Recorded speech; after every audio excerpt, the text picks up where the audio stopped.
Hi everybody. So day 2 in the morning, you are introducing the prompt for essay 1, and you're discussing the writing process, and then you have them read Malcolm X's Learning to Read, and then you do a discussion activity on that reading.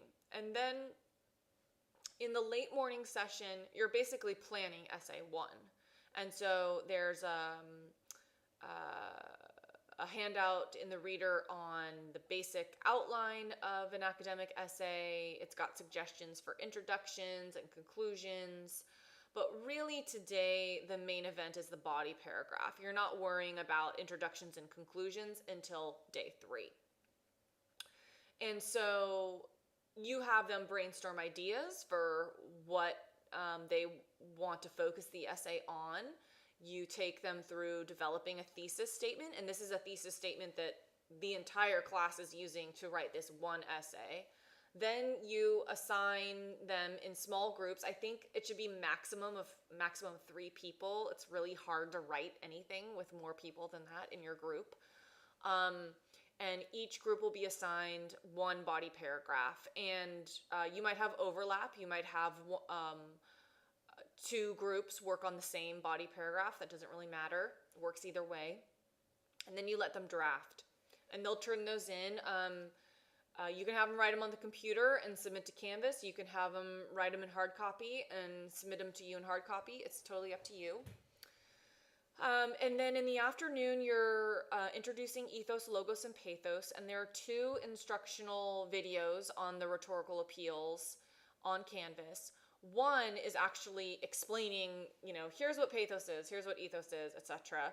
And that I thought maybe you could use that, like you could shift between that and the handout on ethos, logos, and pathos that's in the reader, because the handout in the reader is much more extensive, but the video is a little more engaging to watch. So maybe you can sort of stop at each appeal and look at what the handout has to stop the video at each appeal and see how the handout discusses that appeal a bit differently than the video does.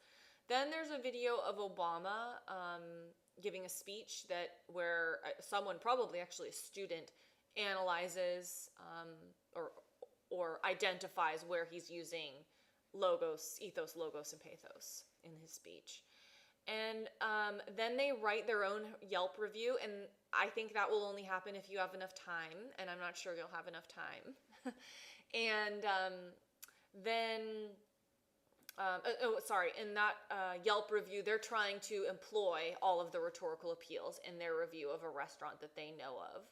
And then the last thing is grammar research. So for today, you will have given them feedback on the education autobiography, paragraphs that they wrote on day 1.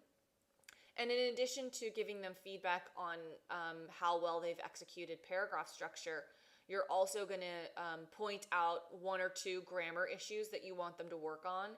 And then in class, they can research those grammar issues. They can do some exercises on the website that I've linked to. And I think it's called Grammar Bites. And then they make their own corrections, and you'll just circulate and be helpful. And that's the end of the day activity.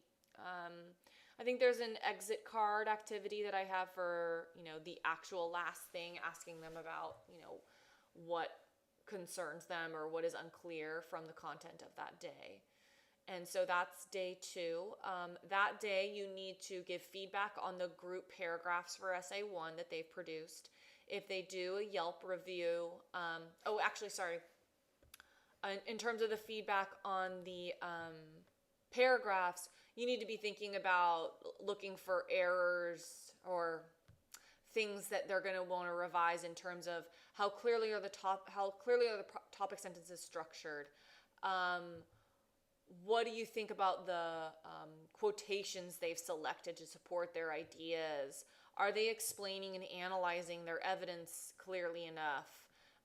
Do you see some issues with integration of sources that you want to point out to them? So review what's happening, review the revision activities that I have set up for day 3 in the morning, before you review all of those paragraphs, because you'll want to pull out samples of common problems and things that you want them to work on.